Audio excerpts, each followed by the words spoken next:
Y en este momento se lleva a cabo el foro de consulta sobre el modelo educativo y la propuesta curricular. En el evento participa el secretario de Educación Pública, Aurelio Nuño. Nos enlazamos. Que su casa, que es la Casa de la Educación de México, la Secretaría de Educación Pública.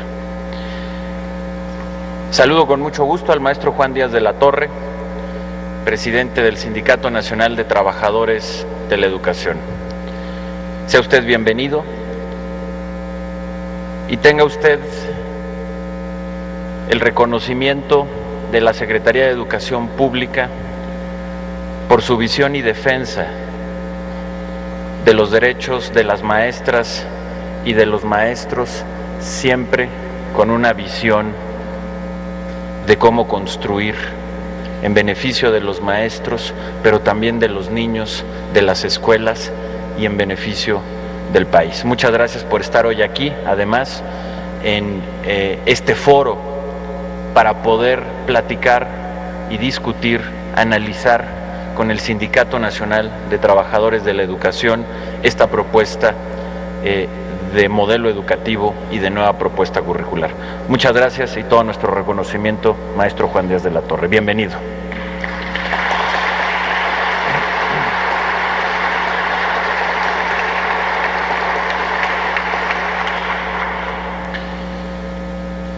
Quisiera el día de hoy empezar mi participación haciendo dos reconocimientos. El primero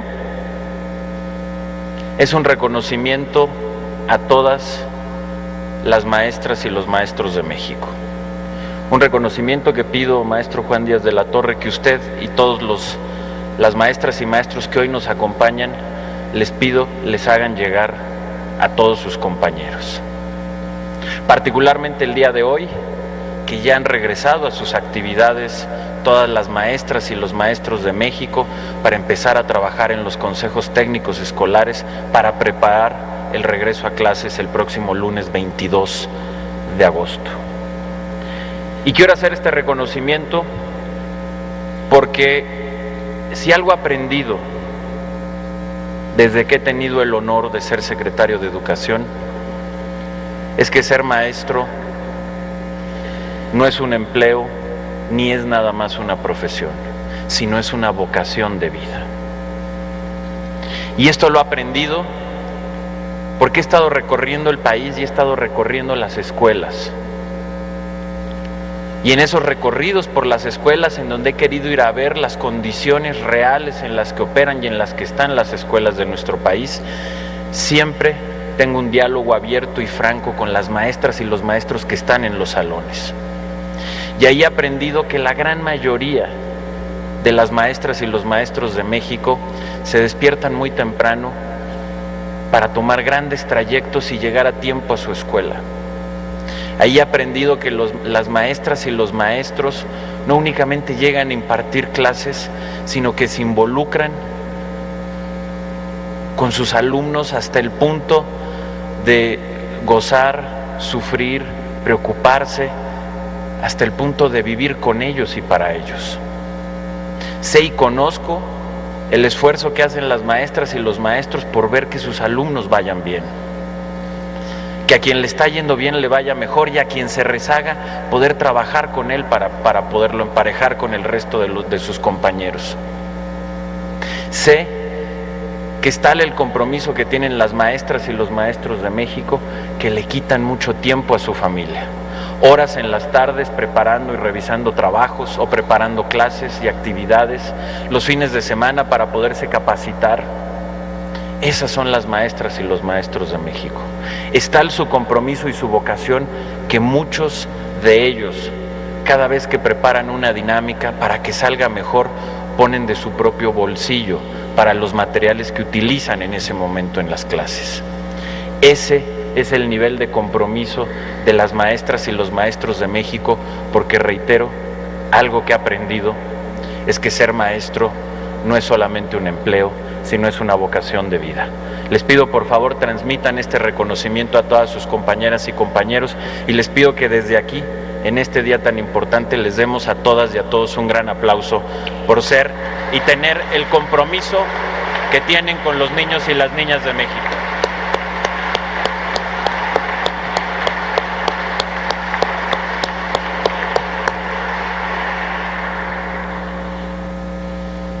Y en segundo lugar, hoy quiero hacer un reconocimiento al Sindicato Nacional de Trabajadores de la Educación. El Sindicato Nacional de Trabajadores de la Educación, el CENTE, es un sindicato que ha demostrado tener una gran sensibilidad y preocupación por las demandas, por las preocupaciones, por las dudas de las maestras y de los maestros de México. Pero ha demostrado algo muy importante. Ha demostrado que es posible poder llevar estas demandas, estas inquietudes de las maestras y de los maestros de México, cumpliendo con la responsabilidad de garantizar el derecho a una educación de calidad a los niños y a las niñas. Han demostrado que es posible que las maestras y los maestros de México sean escuchados, que las demandas de las maestras y los maestros sean atendidos, respetando el derecho, reitero, de los niños y las niñas a una educación de calidad, respetando que los niños estén en la escuela donde deben de estar.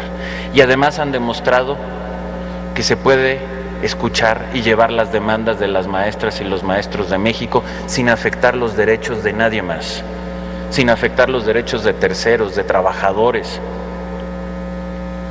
Y con ello demuestran que es un sindicato que trabaja en favor de las maestras y los maestros de México, pero que además trabaja a favor de los niños y de las niñas y que trabaja a favor de todo México.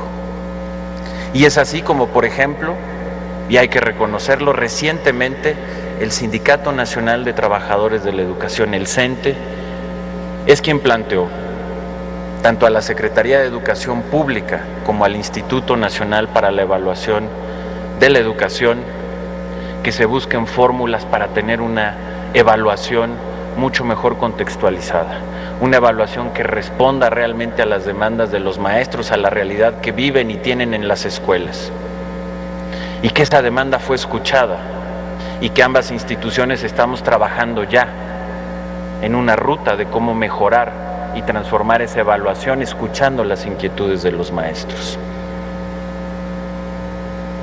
Fue el Sindicato Nacional de Trabajadores de la Educación quien hizo el planteamiento a la Secretaría de Educación Pública sobre las inquietudes que existían sobre carrera magisterial y que afortunadamente han podido ser resueltas por parte de la autoridad ante el señalamiento que hizo el sindicato. Ahí están las pruebas de que aquí hay un sindicato que trabaja a favor de las maestras y los maestros de México, pero que lo hace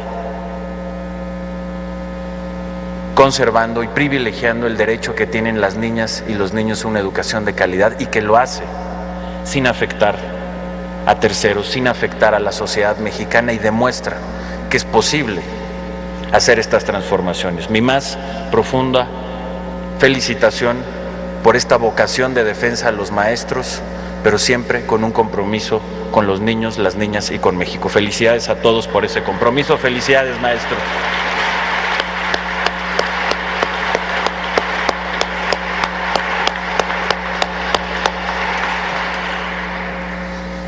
Y en ese mismo sentido, hoy les quiero agradecer y darles la bienvenida por estar aquí, por estar en este foro para poder revisar y analizar la propuesta del nuevo modelo educativo y la nueva propuesta de desarrollo curricular. Es una muestra más de cómo podemos escucharnos, entendernos y trabajar juntos en beneficio de la educación, en beneficio de las niñas y los niños de México.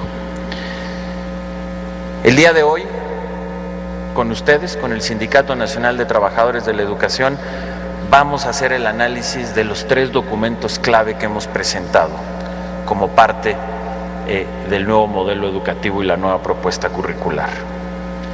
El primer documento, que es este, es un documento que se llama Los fines de la educación en el siglo XXI. Es un documento corto y ese es el objetivo. El objetivo es que de una manera breve, simple, pero desde nuestra óptica muy profunda. En este documento se pueden explicar cuáles son los fines de la educación para el siglo XXI y algo muy importante, poder plantear cuáles son los mexicanas y mexicanos que queremos formar en el siglo XXI. Y por ello este documento tiene algo que es, desde nuestra perspectiva, una innovación. Presenta al final este cuadro en donde se destacan 7 ámbitos centrales del aprendizaje y cuáles deben de ser, de manera resumida, los aprendizajes esperados al término de cada uno de los grados. Al término del preescolar, al término de la primaria, al término de la secundaria y al término de la educación media superior.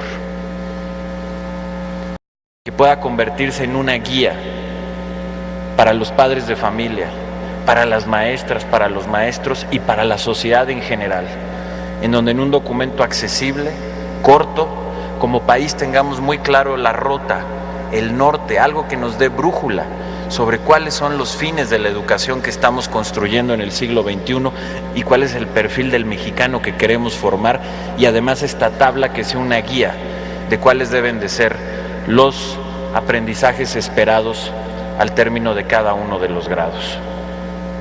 Documentos como este en algunos otros países han resultado de una gran utilidad precisamente para eso, para que todos podamos tener claridad de hacia dónde vamos y qué es lo que tenemos y debemos de construir. El segundo documento es ya en forma el documento del modelo educativo. El modelo educativo, que como su título lo dice, es el planteamiento pedagógico de la reforma educativa. Este es un documento más amplio, más largo, es un documento de política pública que está dividido en 5 grandes ejes, que son los 5 ejes de este nuevo modelo educativo. El primero, poner a la escuela en el centro. Partiendo de la reforma educativa que se hizo, partiendo del cambio al artículo 3 de la Constitución, en la que se agrega el derecho que tienen las niñas, los niños y los jóvenes a una educación de calidad, y que por lo tanto los pone en el centro del sistema educativo. Además, reiterado este derecho por la Suprema Corte de Justicia, que ha dicho que en materia educativa el derecho superior a tutelar es precisamente ese, el derecho que tienen los niños y las niñas a una educación de calidad. A partir de ahí se hace este replanteamiento de poner a la escuela en el centro del sistema educativo. ¿Por qué?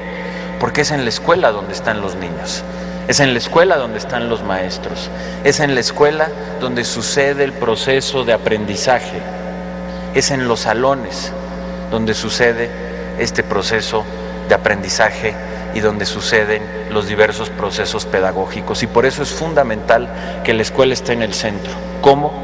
Quitándole carga burocrática a los maestros. ¿Cómo? Dándole un verdadero acompañamiento pedagógico a la escuela. ¿Cómo? Construyendo la infraestructura que requieren las escuelas y dando los materiales educativos que requieren para trabajar de manera adecuada. Esa es la idea de poner a la escuela en el centro del sistema educativo y que juntos construyamos una nueva escuela que permita elevar los niveles de calidad de nuestra educación. El segundo gran eje tiene que ver con la nueva propuesta curricular. Y aquí hay 4 grandes puntos o 4 cambios importantes en esta propuesta. El primero es que sigamos haciendo un cambio de enfoque pedagógico, que podamos seguir cambiando y que podamos seguir un tránsito de una manera cada vez más eficaz y acelerada de un sistema que privilegiaba la acumulación de información y la transmisión de información a un sistema que ahora debe de privilegiar lo que se llama aprender a aprender. Que el centro de la enseñanza sea que los niños y las niñas sepan analizar, sepan discernir, sepan formular hipótesis, sepan distinguir entre lo que es importante y no es importante. Y que logremos este cambio porque hoy Con los cambios tecnológicos la información está disponible. La multiplicación del conocimiento y la forma en que se puede acceder a él cada vez es más amplia. Y eso hace un gran reto en el cambio que tenemos que hacer de la escuela. La función principal de la escuela ya no es nada más transmitir conocimientos, que están ya al alcance de muchos de los niños, de las niñas y de los mexicanos. La función central de la escuela debe de ser que los niños aprendan a aprender. Y ese es un cambio fundamental que estamos proponiendo en esta nueva propuesta de desarrollo curricular. La segunda tiene que ver con que nos sigamos concentrando en el lenguaje y la comunicación. Que sea una prioridad del sistema educativo que las niñas y los niños aprendan muy bien el idioma español, que entiendan lo que leen, que sepan escribirlo con propiedad, que tengan un vocabulario vasto, que sepan hablarlo, que sepan expresarse con propiedad, y que lo mismo suceda con quienes tienen otra lengua materna. Pero además, que hagamos un gran esfuerzo como nación y como país para que en las próximas 2 décadas nos podamos convertir en un país bilingüe o trilingüe, y que el idioma inglés se convierta también en un pilar de la formación que les tenemos que dar a los niños y a las niñas en las próximas 2 décadas. Se vuelve también un nuevo punto que nos parece absolutamente fundamental, la introducción en el currículo de lo que hoy se llaman las habilidades socioemocionales. ¿Qué significa esto? Ustedes lo conocen muy bien. Significa que los niños y las niñas aprendan a conocerse desde que son muy pequeños, que sepan trabajar en equipo, que sepan relacionarse con los demás, que tengan seguridad en sí mismos, que puedan y aprendan a expresarse en diversos contextos. Esas habilidades que antes se pensaba que se nacía con ellas o no, o que en todo caso se debían de aprender en el hogar, hoy sabemos que también se pueden aprender. Así como se aprende matemáticas o se aprende español, sabemos que estas habilidades se pueden aprender y que hacen una gran diferencia en la vida. Y que además, si se desarrollan bien, se logra también tener un mejor desempeño académico.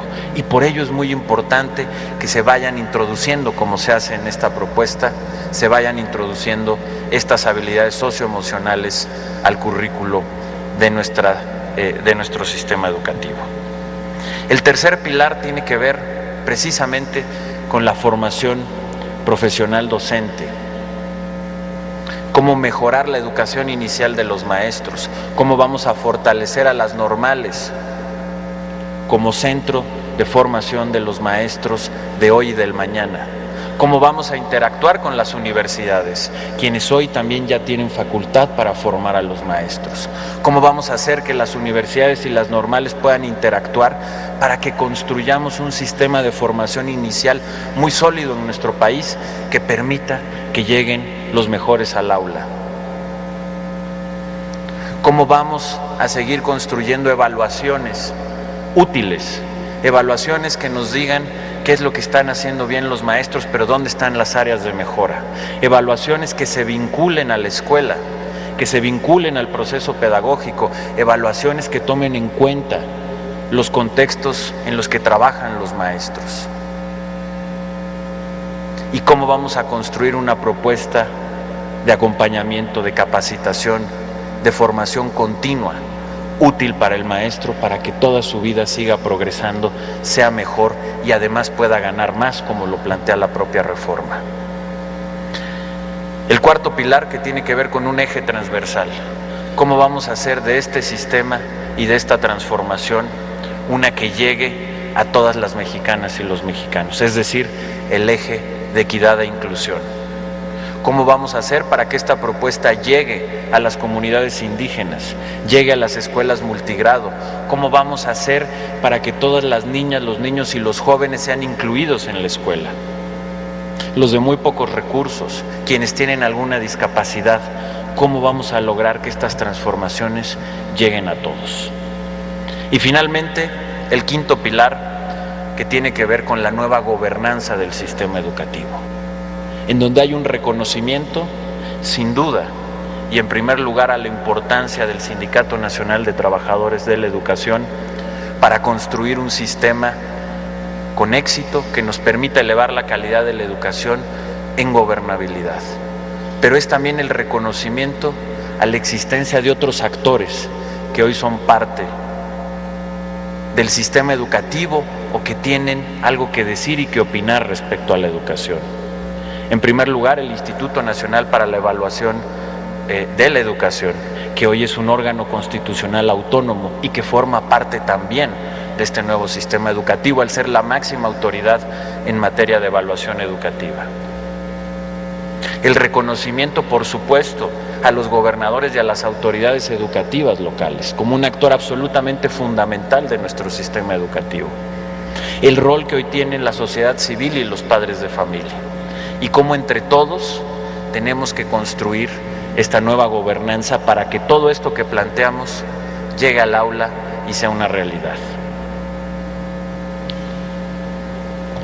Todas estas transformaciones que estamos proponiendo y que el día de hoy vamos a analizar junto con ustedes, quiero también decirlo y dejarlo muy claro, todas las propuestas que están aquí respetan en todo momento los derechos laborales y las condiciones actuales de trabajo de las maestras y los maestros de México. Esta propuesta no va a implicar a las maestras y a los maestros de México ni perder horas de clase, ni que tengan que dar más horas de clase sin la remuneración debida. Es una propuesta que respeta plenamente los derechos de las maestras y de los maestros de México. Y yo les pido que además, a través del análisis que ustedes mismos hagan, nos ayuden a transmitir esto a las maestras y a los maestros de México. No deben de temer por esta propuesta porque no afecta ninguno de sus derechos laborales ni ninguna de las condiciones actuales que tienen respecto al empleo. Esta propuesta lo que busca es sí cómo vamos a mejorar, sí cómo vamos a hacer todas estas transformaciones que son fundamentales para un México exitoso en el siglo XXI, pero que se hacen con pleno respeto a los derechos laborales de los maestros.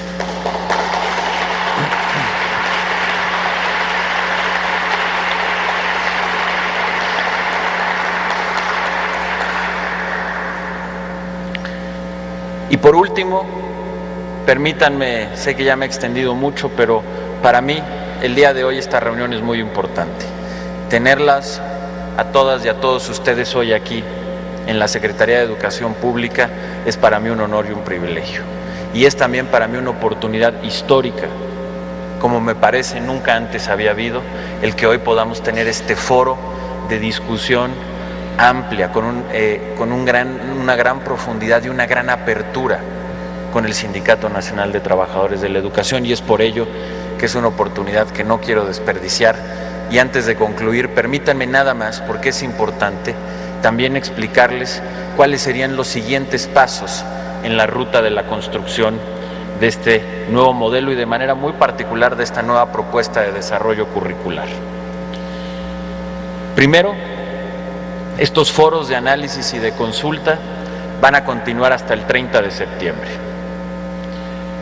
La Secretaría de Educación Pública, nosotros ya nos hemos reunido con los gobernadores y los secretarios de Educación de los estados, aquí mismo, en otro evento histórico, siendo una CONAGUA educativa aquí en la Secretaría de Educación, en la que nos hicieron el favor de venir todos los gobernadores del país. Ya tuvimos un foro de análisis también con el Instituto Nacional para la Evaluación de la Educación, con el INE. Ya la tuvimos con organizaciones de la sociedad civil, más de 100 organizaciones de la sociedad civil que trabajan en diversos temas educativos, vinieron y nos dieron sus opiniones. Ya fuimos al Congreso de la Unión, la semana pasada estuvimos el martes en el Senado de la República y el jueves en la Cámara de Diputados. Hoy es un honor estar aquí con ustedes, con el Sindicato Nacional de Trabajadores de la Educación. El miércoles vamos a estar con los directores de las normales de todo el país. Después vamos a estar con el CONAPACE, Vamos a estar también, porque es importante escuchar su punto de vista, con el sector privado. Vamos a tener diversos foros con pedagogos, con académicos y con expertos en materia educativa. Y por supuesto, como ustedes saben, en estos días que han regresado los maestros a trabajar y que están haciendo diversas labores en el seno de los consejos técnicos escolares, todas las escuelas y los maestros que decidan participar en este análisis serán bienvenidos y también recibiremos sus propuestas. En un ejercicio también de poder hacer llegar y abrir esta discusión al seno de los consejos técnicos escolares para las comunidades escolares que así lo decidan. Cuando concluya este proceso de consultas, todas las se habrán sistematizado, gracias, y aquí quiero reconocer la participación del CIDE, que como ustedes saben es uno de los centros de investigación más desarrollados y de mayor vanguardia de nuestro país, y que tiene un área de especialización en educación que dirige la doctora Blanca Heredia, que hoy nos acompaña aquí, y que el CIDE, y siempre les estaré muy agradecidos, han decidido ser ellos quienes nos ayuden a sistematizar esta información. ¿Para qué? Para que sea mucho más transparente y todo el mundo tenga la confianza que todos los puntos que se hayan vertido en estos foros de consulta sean tomados en cuenta.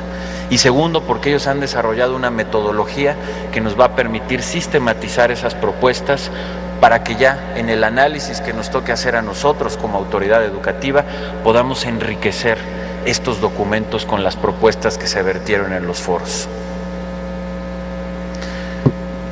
Esto nos llevará a que a finales de este año estemos haciendo la publicación final del nuevo modelo educativo y la nueva propuesta curricular a partir de cómo se haya enriquecido. Y a partir de ese momento tenemos que caminar en 4 vías. Primero, la elaboración ya en específico de los nuevos planes y programas de estudio. Segundo, la elaboración de los nuevos libros de texto. Tercero, los cambios que también se tengan que dar a los planes de estudio de las normales. Y cuarto, y muy importante, la socialización y la capacitación a todas las maestras y maestros de México para que conozcan este nuevo ejercicio y este nuevo enfoque, que no los tome por sorpresa, que no llegue de un día para otro a las escuelas. Y por eso el planteamiento que estamos haciendo es que todo esto entre en vigor en el ciclo escolar 2018-2019, para que tengamos el tiempo suficiente de preparar todo esto y de hacerlo además junto con las maestras y los maestros de México. Este es pues el esfuerzo que estamos haciendo y que, reitero, hoy para mí es un honor y un gusto que estén todos aquí. Simplemente quiero reiterar mi felicitación por el compromiso que tienen las maestras y los maestros de México con sus alumnos, el compromiso que tienen con México y el compromiso que también está demostrando el Sindicato Nacional de Trabajadores de la Educación. Muchas gracias, bienvenidos, y yo los invito a que sigamos trabajando juntos para construir el sistema educativo del siglo XXI, que juntos sigamos construyendo el proyecto más importante que tiene nuestro país para ser exitoso en el siglo XXI. Muchas gracias a todos. Te invitamos a seguir cuestionando la información con los siguientes videos.